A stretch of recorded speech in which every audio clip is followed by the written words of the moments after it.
Welcome back to Fox 11 News in Depth. I'm Hal Eisner, and the Fullerton School District is behind an amazing and really heartwarming project created by middle school kids. Students from Nicolas Junior High School in Fullerton helped to build a tiny home that they hope will eventually house a family in the district experiencing housing insecurity. Those 8th graders are part of this project from the planning to the finishing stages. Let's bring in two members of the Fullerton School District, Pablo Diaz, Director of Innovation and Instruction, and Jeremy Davis, our Assistant Superintendent of Innovation and Instructional Support out there. Gentlemen, welcome, and wow, what a project. Thanks for having us. Thanks, Hal. Tell us a little bit about where you are right now. So we're actually in the tiny home. We're sitting on a bed that actually rolls out, but it also doubles as a little mini couch. And it's about 192 square feet. Wow. And it has a loft right above us. These are the stairs that go up the loft. And on the other side of us, we have a little mini kitchen, a restroom, and a shower. Does it feel and then cozy?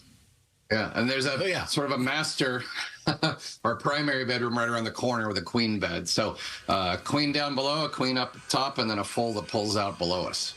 That is so cool looking. Let's keep that video up for a moment.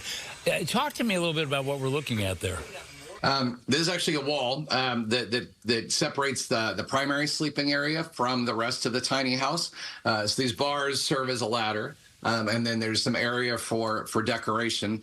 And then just some large windows on each side. We have a television mounted right behind you. And then we have a television mounted up in the loft as well. So there's some ability for the families to separate a little bit in this small space. And then there's a good kitchen with a stove, oven, microwave, and then a full shower and restroom right behind in a small area there as well. And wow. Let's not forget the AC.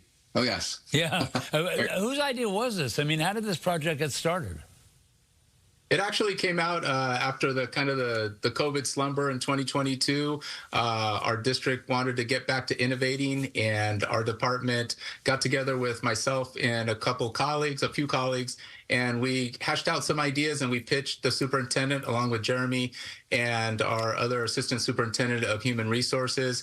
And we pitched this idea of the tiny home, one, because we still had a wood shop in our class or here in our school district, and we knew that the Woodshop 2 class could handle this, and as well as knowing that the students can help somebody in our community. So that's kind of how it all began. I'm gonna date myself here, but when I was in woodworking class a long time ago on a planet far, far away, I remember making little birds out of wood, and that was our project. Nothing like this. I mean, what's the plan for this house? What's the hardest part that the kids have to deal with when dealing with this?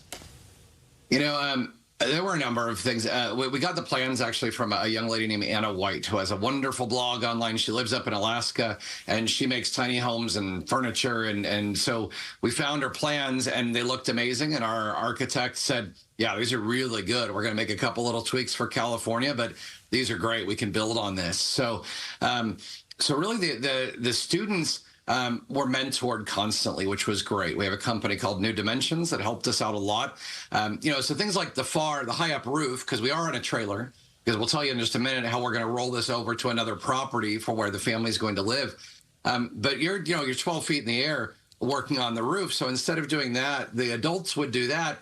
Well, the students would have an area down below where they were learning roofing skills instead. So it was really neat to see the students go through each piece. The teacher, Mr. Vidalis, who was just awarded top middle school teacher in the state this year because of this project, they all built these little tiny 1/12 models. So they all knew, okay, this is how I'm going to frame a window. This is what the walls are going to look like. So each of them had to build sort of half model before they even got started here on the trailer itself. This is incredibly impressive. I mean, how valuable are these skills for these kids?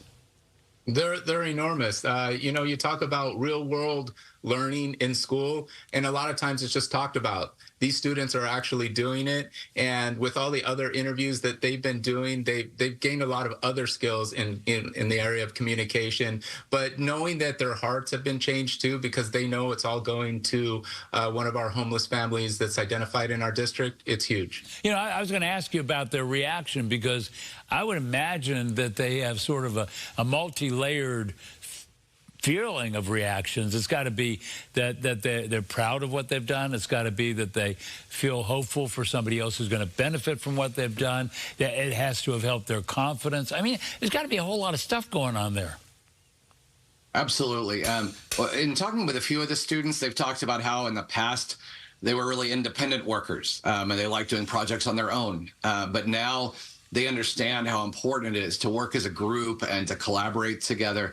But then there's that big servant leadership piece that I think has been really important for them, as they've realized. We actually had 3 groups. We had our woodshop group, which last year Mr. Vidalas watched over all of his woodshop 1 students to see who had the drive and the perseverance and the skills, and asked them, would you like to be a part of woodshop 2? We're going to build a home. So there was some choice amongst the students to go up into this other class, this advanced level. But then also we have an ASB group. They're leadership kids, where we've taught them, shouldn't say we, Pablo has taught them some great video editing skills. We've given them some great cameras. They've been documenting the whole process for us. And then over at Parks Junior High, there's a group of students there who are very interested in like a pre-law kind of idea and policy. They were actually trained up by us and coached. They did a ton of research. They made a presentation, and they went to the city council here in Fullerton. So 4 girls. How remarkable. You know, I've got to cut it short. We're running out of time here, but sure. Just a yes or no. We'll do more of this in the future with more of these tiny homes, yes or no? Yes. Yes. Thumbs up. Okay, great. Jeremy Davis, Pablo Diaz, and share with the kids my personal congratulations. This is very impressive, and thank you so much for joining us here. Fox 11 News.